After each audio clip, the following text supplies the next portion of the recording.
ஆமென். இதுவரை நேரமும் செய்து கொடுத்தோர் பாஸ்டர் அட்டன் ராஸ்நாயம், ஸ்காப்ரோ, ஒன்டாரியோ. தொடர்ந்து நாங்கள் சிஸ்டர் ஜெயமலர் அழைக்க போறோம். பிரைஸ் லார்ட் சிஸ்டர் ஜெயமலர் அவர்களே. Praise the Lord, praise the Lord. God bless you. Praise the Lord, God bless you. கேக்குதா? Praise the Lord sister, praise the Lord. நீங்கள் சிங்கப்பூர்ல இருந்து செய்தி கொடுக்க வந்திருக்கிறீர்கள். எனவே உங்களுடைய செய்தியெல்லாம் நான் கேட்டிருக்கிறேன். மிகவும் ஆச்சரியமாக அமைந்திருக்கிறது. இன்றைய நாளில் உங்களோடு பேசின செய்தி என்னவோ கேட்க அவரோடு இருக்கிறோம். உங்களோட ஒப்பு கொடுக்கிற சிஸ்டர், நீங்க வழி நடத்துங்கள். Amen. Okay, God bless you. God bless you. எனக்கு யாராவது பைபிள் வாசிக்க இயலுமா? வாசிக்க முடியும் சிஸ்டர். Okay, right. கர்த்தருடைய பரிசுத்த நாமத்துக்கு ஸ்தோத்திரம் உண்டாவதாக. இந்த நல்ல நாளிலும் கூட உங்களுக்கு இன்றும் புதிய மாதம் பிறக்கவில்லை, எங்களுக்கு புதிய மாதம் வந்துவிட்டது. இந்த நாளிலும் கூட கர்த்தர் ஒரு 7 மாதங்கள் எங்கள் ஒவ்வொருவரையும் எந்த குறையும் இல்லாமல், குறைகள் காரியங்கள் நேரிட்டாலும் கர்த்தருடைய அன்பினாலே அவர் செய்த உடன்படிக்கை நிமித்தமாக எல்லாவற்றையும் நன்மையாக மாற்றி ஆசீர்வதித்த நல்ல தேவன் இந்த நாளிலும் கூட உங்களோடு கூட இடைப்படுவாராக.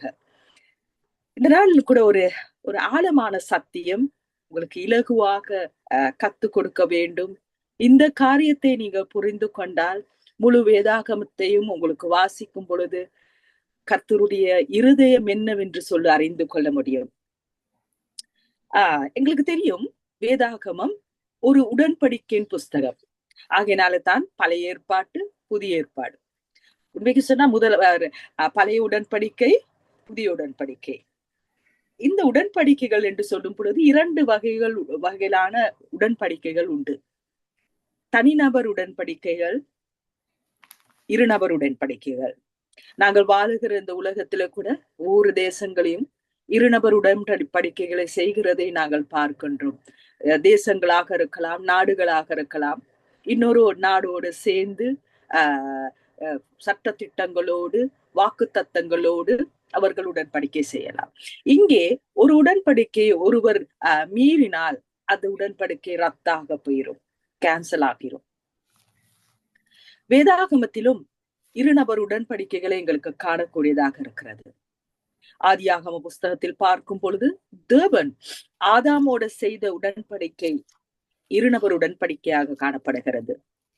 அங்கே நாங்கள் பார்க்கின்றோம், தேவன் ஆதாமிடத்தின் கூறும் பொழுது, இந்த பூமியை உனக்கு நான் தருகிறேன், இந்த பூமியை முழுவதும் நீ ஆட்கொள்ளு, அதில் பலுகி பெருகி ஆசீர்வதித்து காரியங்களை செய் அப்படின்னு சொல்லி தேவன் அவருக்கு அந்த பூமியை கொடுத்த பொழுது முதலாவது செய்த உடன்படிக்கையில் இருந்து அவன் தவறுகிறார். சாத்தானுடைய சத்தத்தை கேட்டு அந்த உடன்படிக்கை முறிக்கிறதை நாங்கள் பார்க்கின்றோம். 2வது உடன்படிக்கை ஒரு நபர் உடன்படிக்கை. ஒரு நபர் உடன்படிக்கை என்று சொல்லும் பொழுது ஒரு வளர்ச்சாலி அவருக்கு இருக்கிற திறமைகளோடு, அவருக்கு இருக்கிற எல்லா செல்வங்கள், வஸ்துக்கள் எல்லாவற்றையும் பெற்றவர், செல்வ சீமானாக இருப்பார்.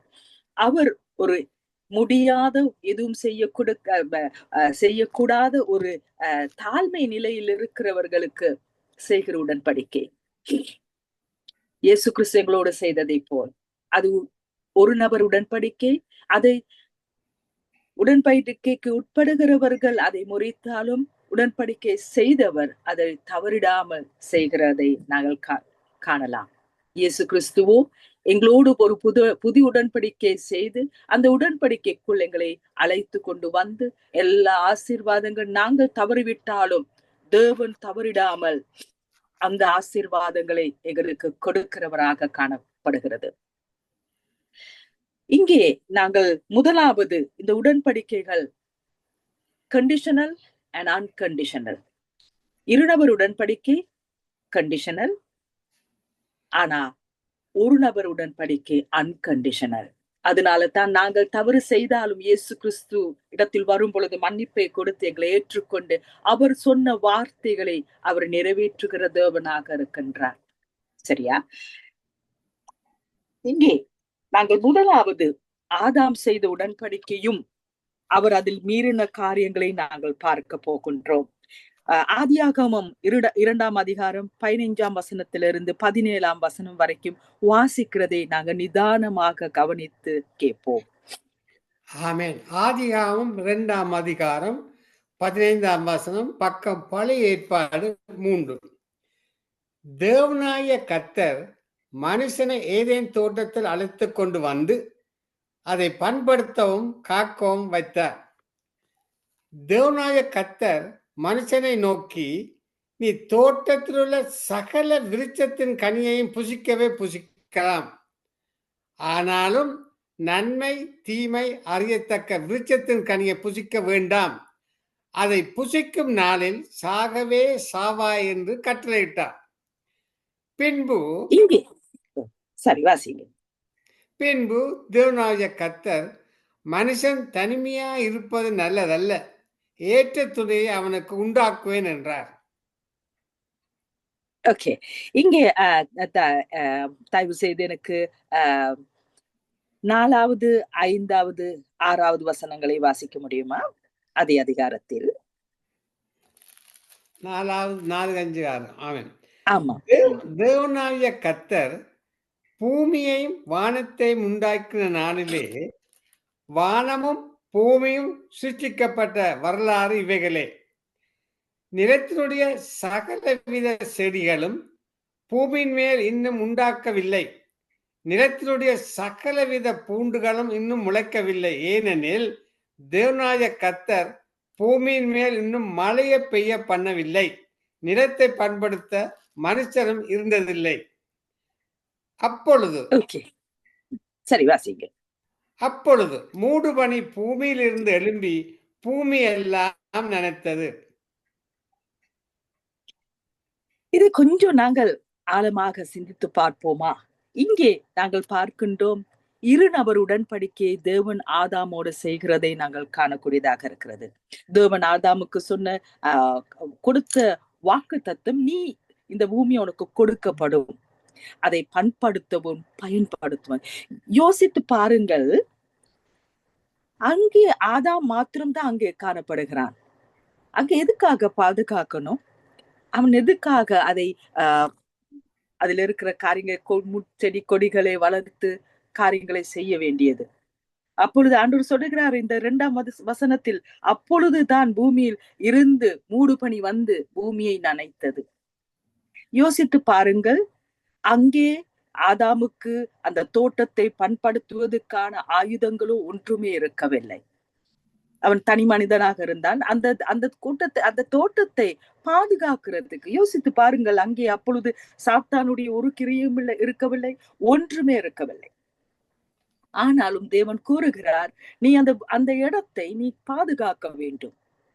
எனக்கு அன்பானவர்களே, இந்த இடத்தில் தான் ஒரு சத்தியத்தை புதைந்திருக்கிறதை காணக்கூடியதாக இருக்கிறது. தேவன் பூமியில் இருந்து பனியை அவருடைய வார்த்தையினால், அநேக இடங்கள் உங்களுக்கு பார்க்கலாம், தேவனுடைய பனி என்று சொல்லும் பொழுது தேவனுடைய வார்த்தையை கொண்டு தான் பூமியை நனைத்தார். அப்ப ஆதாம் படைக்கும் பொழுது தேவனுடைய சாயலுக்கு ஒப்பாகவே, தேவனுடைய கிருபைகளுக்கு ஒப்பாகவே படைக்கப்பட்டவன். பேச்சு திறமை உள்ளவனாக நீங்கள் பார்த்தால் ஜீவனுள்ள பிராணியாக, ஜீவ பிராணி என்று சொல்லும் பொழுது பேச்சு திறமை உள்ள, பேசக்கூடிய ஒரு ஆத்துமாவாக. எனக்கு அன்பார்ந்தவர்களே, ஆண்டவருடைய நோக்கம், ஆதாம் பேசும் பொழுது, அவன் நேர்முறையான வார்த்தைகளை பேசும் பொழுது அந்த இடம் காக்கப்படும். இன்றைக்கு எங்களுக்கு அந்த பேச்சு திறமை கொடுத்திருக்கிறார் தேவன். ஆனால் எங்களுடைய பேச்சுகளில், எங்களுடைய வார்த்தைகள், எத்தனை வார்த்தைகள் நன்மைக்கு ஏதுவாக பேசுகிறோம், எத்தனை வார்த்தைகள் வெறுமையாக பேசுகிறோம், எத்தனை வார்த்தைகள் தேவனுடைய சத்தியத்தை உள்ள தாக்கத்தை கொண்டு வருகிற வார்த்தைகளை நாங்கள் பேசுகிறோம். சற்று ஆராய்ந்து பாருங்கள். தேவன் எங்களுக்கு நீதிமொழிகள் 16ஆம் அதிகாரத்தில் 18ஆம் வசனத்தில் கூறப்பட்ட ஜீவனும் மரணமும் நாவின் அதிகாரத்தில் இருக்கிறது. இன்று எங்களுக்கு பரிசுத்த ஆவியானோருடைய துணையும் கிருபையும் எங்களை சுற்றி, எங்களுக்குள், எங்களோடு கூட இருந்து பேசுகிற திறமையை கொடுத்திருக்கிற தேவன் எங்களிடத்திலிருந்து எதை எதிர்பார்க்கிறார்? உங்களுடைய குடும்பத்தை பாதுகாத்துக் கொள்ள, உங்க குடும்பத்தில் காரியங்கள், ஆசீர்வாதமான காரியங்கள் வளர நாங்கள் எதை பேச வேண்டும்? சாவுக்கு ஏதுவான காரியங்களா, நன்மைக்கு ஏதுவான தேவனுடைய சத்தியங்களா? சற்று சிந்தித்து பார்ப்போம். இங்கே பார்க்கும் பொழுது ஆதாம் அந்த செய்த உடன்படிக்கையிலிருந்து தவறுகிறார். தேவன் அவனோடு கூட 2ஆம் உடன்படிக்கை செய்கிறார். அது 3ஆம் அதிகாரம் 15ஆம் வசனம். அங்கே சொல்லப்படுகிறது, ஆதாமோடு செய்யும் பொழுது அவர் கூறுகிற காரியம், உனக்கும் உன் வித்துக்கும். அங்கே தேவன் அப்படி சொல்லும் பொழுது இயேசு கிறிஸ்துவின் இந்த பூமிக்கு வருகிற அந்த சத்தியத்தை, இல்லாவிட்டால் அந்த உடன்படிக்கை தேவன் ஆதாமோடு செய்கிறதை நாங்கள் பார்க்க முடியும். 3ஆம் வசனத்திலிருந்து 7ஆம் வசனம் வாசிக்கிறதை நாங்கள் இப்பொழுது கேட்போம். ஆதியாகமம் 3ஆம் அதிகாரம் முதல் 7 வசனங்கள். அப்பொழுது அவருடைய இருவருடைய கண்களும் திறக்கப்பட்டது, அவர்கள் தாங்கள் நிர்வாணிகள் என்று அறிந்து அத்திகளை தைத்து தங்களுக்கு அறக்கச்சைகளை உண்டு பண்ணினார்கள். பகலில் குளிர்ச்சியான வேளையிலே தோட்டத்தில் உலாவுகிற தேவனுடைய கர்த்தருடைய சத்தத்தை அவர்கள் கேட்டார்கள். அப்பொழுது ஆதாமும் அவன் மனைவியும் தேவனுடைய கர்த்தருடைய சந்நிதிக்கு விலகி தோட்டத்தின் விருட்சங்களுக்குள்ளே ஒளித்துக் கொண்டார்கள். அப்பொழுது தேவனுடைய கர்த்தர் ஆதாமை கூப்பிட்டு, நீ எங்கே இருக்கிறாய் என்றார். அதற்கு அவன், நான் தேவரீருடைய சத்தத்தை தோட்டத்தில் கேட்டு நான் நிர்வாணியாய் இருப்பதால் பயந்து ஒளித்துக் கொண்டேன் என்றான். அப்பொழுது அவர், நிர்வாணியை உனக்கு அறிவித்தவன் யார்? புசிக்க வேண்டாம் என்று நான் உனக்கு கனியை புசித்தாயோ என்றார். ஆமென். இந்த இடத்துல நாங்கள் பார்க்கின்றோம், ஆதாம் ஏவாள் இடத்தில் சத்துருவானவன் பாம்பின் உருவத்தை எடுத்துக்கொண்டு வந்து அவனை அந்த ஏவாளை ஏவி அந்த மரத்தில் இருக்கிற அந்த காயை புசிப்பதற்கு காரியங்களை செய்கிறதை நாங்கள் பார்க்கின்றோம். இதுவரைக்கும் ஆவிக்குரிய கண்கள் மாத்திரமே திறந்து இருந்த அவர்களுடைய வாழ்க்கையில் மாம்சத்துக்குரிய கண்கள். இப்ப நீங்க யோசிக்கலாம், இது வரைக்கும் அப்போ அவங்க குருடர்களாக இருந்தாங்களா அப்படின்னு யோசிக்கலாம். அந்த பார்வை, ஒரு மனிதனுடைய வாழ்க்கையில் 2 பார்வைகள் இருக்கின்றது. ஆவிக்குரிய பார்வை, உலகத்துக்குரிய பார்வை. இந்த 2ஓடு தான் எங்களுக்கு ஒரு போராட்டம் உண்டு. ஆவிக்குரிய மனப்பான்மை என்று சொல்லலாம், இந்த உலகத்து ரீதியான, இல்லாவிட்டால் மாம்சத்து ரீதியான மனப்பான்மை. இங்கே சத்துருவின் திட்டமானது அவனுடைய ஆவிக்குரிய மனப்பான்மையை மூடி மாம்சத்தின் மனப்பான்மையை திறந்து விட வேண்டும். அப்பொழுது அவன் இந்த குலைந்து போன வாழ்க்கைகளை தேடி அந்த பாலா போன வாழ்க்கைகளை ருசி பார்த்து ஓடுவான் என்று சொல்லி சத்துருவானவன் அறிந்திருந்தான். இங்கே தான் இந்த கதை தொடங்குகிறது. அவர்கள் முதலாவது ஆண்டவர் அவர்களை உருவாக்கின வண்ணமாக இருந்தார்கள். ஆனாலும் அவர்களுடைய மாம்சத்தின் கண்கள் திறந்த உடனே அவர்கள் நிர்வாணி என்று சொல்லி அறிந்து கொண்டார்கள். சற்று அவதானித்து கேளுங்கள். ஒரு 2 கண்களின் பார்வையற்றவன் ஒரு நாளும் நான் உடையை உடுத்தவில்லை என்று சொல்லி ரோட்டில் போவதை நாங்கள் கண்டதே இல்லை. காரணம், யாராயினும் கண் பார்வை இல்லாவிட்டாலும் இருந்தாலும் அவர்களுக்கு தான் நிர்வாணியா இருந்தால் அவர்களுக்கு உணர்ந்து கொள்ளுகிற தன்மையை தேவன் கொடுத்திருக்கிறார். ஆனாலும் இங்கே ஆதாமும் ஏவாளும் தன்னைத்தானே பார்த்த உடனே யோசித்து பாருங்கள், அதுவரைக்கும் தேவனுடைய சமூகத்தில் நின்றவர்கள் தன்னுடைய உடைகளை குறித்ததான அவதானம் இல்லாவிட்டால் அது ஒன்றுமே பொருட்டாக காணப்படவில்லை. காரணம், அதுவரைக்கும் ஆவிக்குரிய கண்ணோட்டத்தோடு தேவனை சந்தித்தவர்களாக, தேவனோடு பேசுகிறவர்களாக, தேவனுடைய திறமைகள் உள்ளவர்களாக, பேச்சு திறமையோடு அநேக காரியங்களை செய்யக்கூடிய ஒரு திறன் உள்ளவர்களாக காணப்பட்டார்கள். சாத்தான் மிகவும் ஒரு என்ன சொல்றது, அப்படியான ஒரு மனப்பான்மை அவனுக்கு நன்றாக அறிந்தவனாக எங்கே தட்ட வேண்டும் என்று சொல்லி மனிதனுடைய ஆவி, ஆத்துமா, சரீரம் என்ற அந்த 3 காரியத்தின் ஐக்கியம் தான் ஒரு மனிதன். அவன் அறிந்து கொண்டான். இவனுடைய சரீரத்தை தொட்டு வேலையிலே அவனுடைய மாம்சத்தை தொட வேண்டும். அப்பொழுதுதான் ஒரு உணர்ச்சியை கொண்டு வந்து பாவத்துக்குள் விழத்தட்டலாம். எனக்கு அன்பானவர்களே, ஆவிக்குரிய வாழ்க்கையிலே நாங்கள் மிகவும் அறிந்து கொள்ள வேண்டிய ஒரு சத்தியம், ஒரு மனிதனுடைய ஆவி, ஆத்மா, சரீரத்தை விட்டுவிடுங்க. சரீரத்தை குறித்து உங்களுக்கு நன்றாக தெரியும். ஆத்துமா என்று சொல்லும் பொழுது அதில்தான் இந்த ஐம்புலங்கள் செயல்படுகிறது. ஒருவன் ஐம்புலங்களினால் செயல்படும் பொழுது தன்னுடைய மூளையை உபயோகித்துக் கொண்டு காரியங்களை செய்கிறான். ஆனால் ஆவியோ இந்த ஐம்புலங்களினால் செயல்படாது. அது தேவனுடைய வார்த்தைக்கு மாத்திரமே மறு உத்தரவு கொடுக்கிறது. ஆவி பரிசுத்த ஆவியானவருடைய அன்புக்கும் அன்புடைய வார்த்தைக்கும் மாத்திரமே அது உயிர்ப்பித்ததாக காணப்படும். யோசித்து பாருங்கள், இங்க ஏதோ பிரச்சனைக்குள் போகும் பொழுது, உங்களுடைய பிரச்சனைக்கு ஏதுவான ஒரு வாக்கு தத்துவம் வரும் பொழுது உங்களுடைய ஆவியில் ஒரு மகிழ்ச்சி, ஆவியில் ஒரு ஏதோ ஒரு வெளிச்சத்தை நீங்கள் கண்டிருப்பீர்கள். அதுதான் ஆவியின் விதம். மாம்சமோ உலகத்தின் காரியங்கள், உலகத்தின் இருக்கிற ஆசாபாசங்கள். நீங்க நன்றாக வேதத்தை தியானித்துக் கொண்டிருக்கும் பொழுது எங்கே ஒரு பாட்டு, அது உங்க வாழ்க்கையில எங்கேயோ ஒரு இடத்துல ஒரு தொடுகை கொடுத்திருக்கலாம். சில நேரம் நினைத்ததெல்லாம் நடந்து விட்டால் அப்படின்னு யாராவது அங்கேயும் வானொலியில் அந்த இசையை கேட்கும் பொழுது உங்களை அறியாமலே உங்களுடைய கால்கள் இல்லாவிட்டால் விரல்கள் தாளம் போடும். இதுதான் மாம்சம். இங்கே தான் நாங்கள் தளறி விடுகிறோம். சில நேரம் நாங்கள் மாம்சத்தில் பாதி, ஆவியில் பாதியாக வாழ்ந்து கொண்டு வருகிறோம். ஒரு நாள் மாம்சத்தில், ஒரு நாள் ஆவியில், இல்லாவிட்டால் ஆவியும் மாம்சத்தையும் ஒன்றிணைந்து இழுத்து கொண்டு போகிற ஒரு வாழ்க்கைக்குள் நாங்கள் ஒவ்வொரு நாளும் போராடி கொண்டிருக்கிறோம். தேவன் அதை விட மேலானவர். அவர் எங்களுடைய அந்த ஆவிக்குரிய குருட்டாற்றத்தில் இருந்து, பழைய ஏற்பாட்டில் ஆதாம் ஏவாளுக்கு பட்ட அந்த காரியத்திலிருந்து அவர் உயிர் தெழுந்த பின்பதாக எங்களை அந்த ஆவிக்குரிய குருட்டாட்டத்திலிருந்து விலக்க வேண்டும் என்று சொல்லி அவர் செய்த அதிசயத்தை நாங்கள் இப்பொழுதே பார்ப்போம். லூக்கா 24 அதிகாரத்துக்குள் பிரட்டிக் கொள்வோம். லூக்கா 24 அதிகாரத்தில்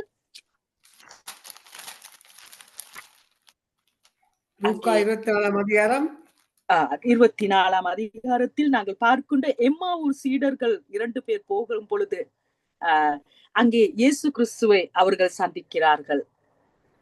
16 வசனத்தை வாசிக்க முடியுமா? 16 வசனம். அப்பொழுது அவர் அவர்களை நோக்கி, நீங்கள் துக்கமுள்ளவர்களாய் வழி நடந்து ஒருவருக்கொருவர் சொல்லிக் கொள்கிற காரியங்கள் என்னவென்று கேட்டார்.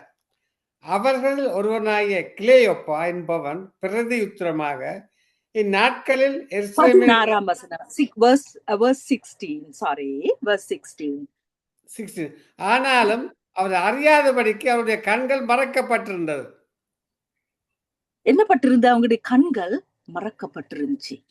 இயேசுவோடு யோசித்து பாருங்கள். இயேசு கிறிஸ்து அவர் சிலுவையில் அறைந்து 3வது நாள் யாருக்கும் மறக்க முடியுமா? இவர்கள் இயேசு கிறிஸ்துவை பற்றி தான் பேசிக்கொண்டு வருகிறார்கள்.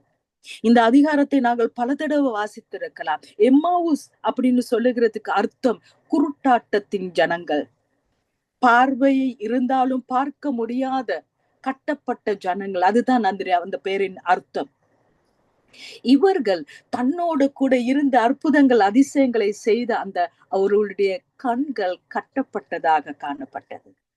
எனக்கு அன்பார்ந்தவர்களே, இன்றைக்கும் அநேகர் நாம சத்தியத்தை கூறியும் அவர்களுடைய கண்கள் கட்டப்பட்டிருக்கிறது.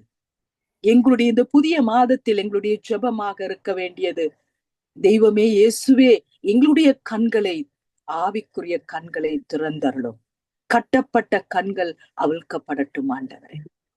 எங்களுடைய சுத்திபுறத்தில் இருக்கிற என்னுடைய பெற்றோர்கள், உற்றார் உறவினர்கள், நண்பர்கள், இவர்கள் இருக்கிற அந்த கண்கள் கட்டப்பட்ட சூழ்நிலையில் இருந்து அவர்கள் விடுதலையாக வேண்டும்.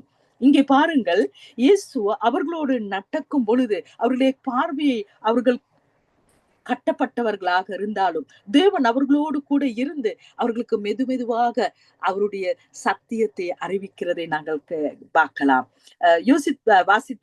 வாசியுங்கள் 19ஆம் வசனத்தை. 19 verse 19. அவர் எவைகளே என்றார். அதற்கு அவர்கள், நசரேயனாகிய இயேசுவை குறித்தவைகளே.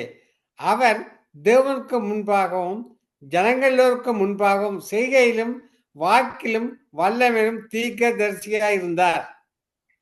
இங்கே நாங்கள் பார்க்க வேண்டிய முதலாவது காரியம், அதில் வசனத்தில் ஒரு மாற்றத்தை வர வேண்டும்.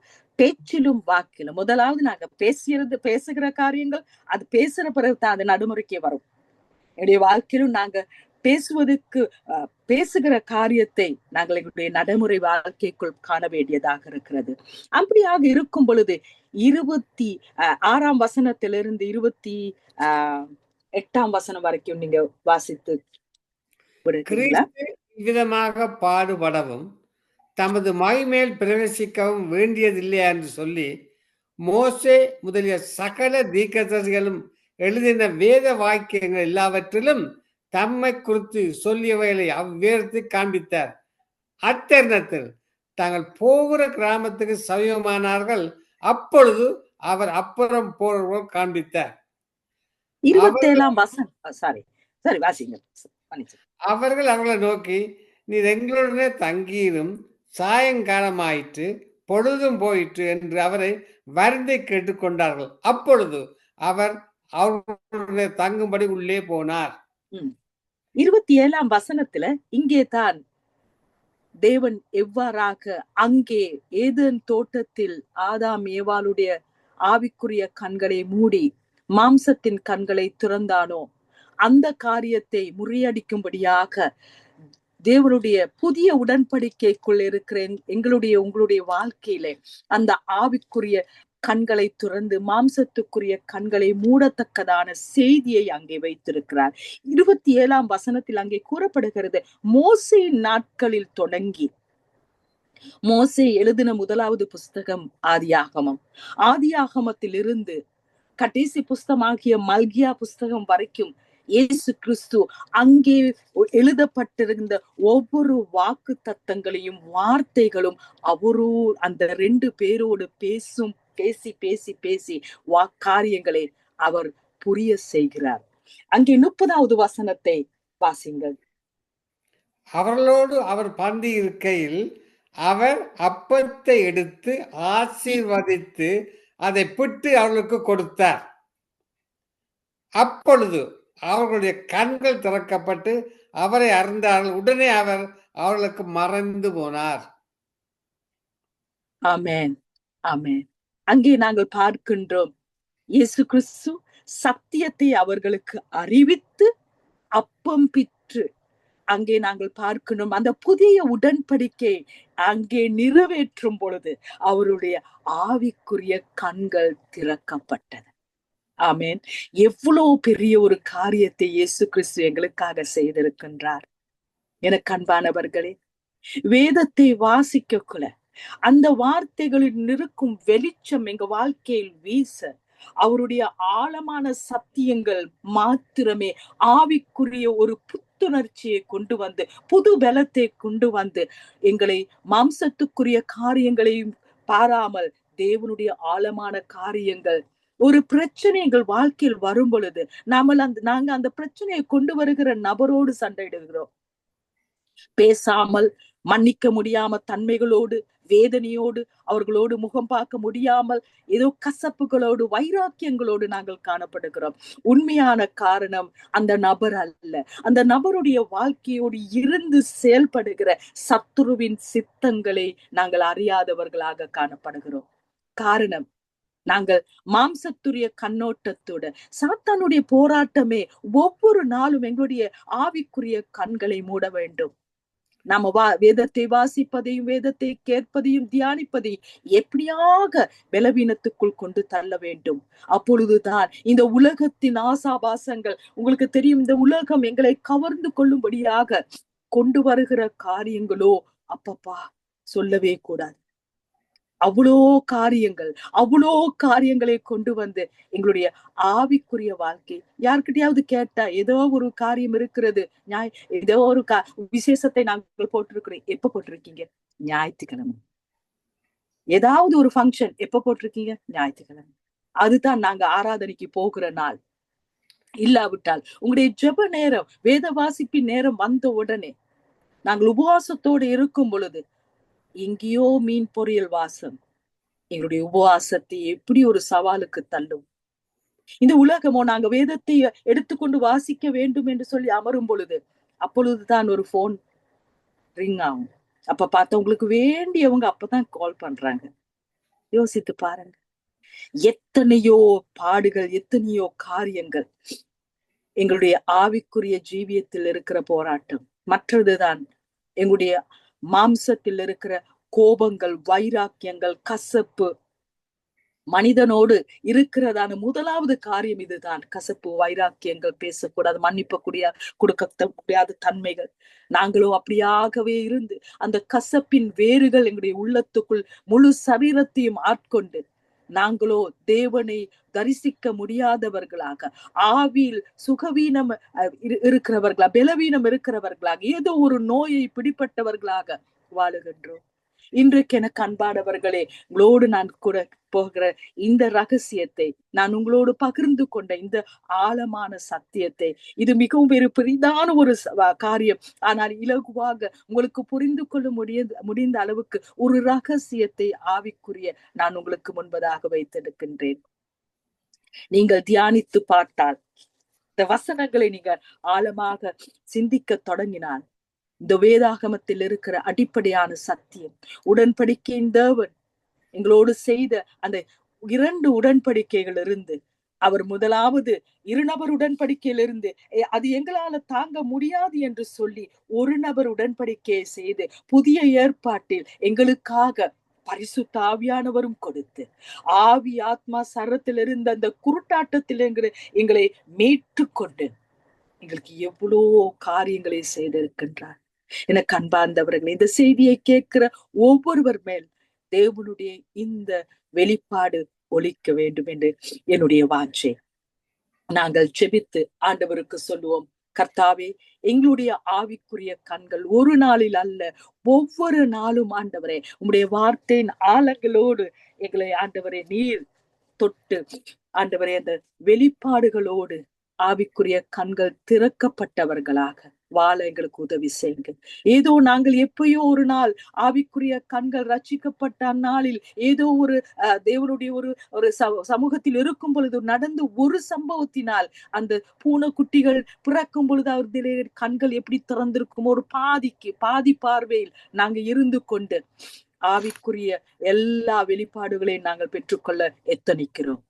எங்களுடைய பார்வையில் மாற்றங்கள் வர வேண்டும். ஆவிக்குரிய பார்வை எங்கள் கிறிஸ்துவ சமுதாயத்துக்குள் கடந்து வர வேண்டும் என்று சொல்லி நாங்கள் ஜெபிப்போம். இரக்கத்தின் ஐஸ்வர்யமுள்ள நல்ல தகப்பனே, அப்பா, இந்த நல்ல நாளுக்காக உமக்கு ஸ்தோத்திரம்.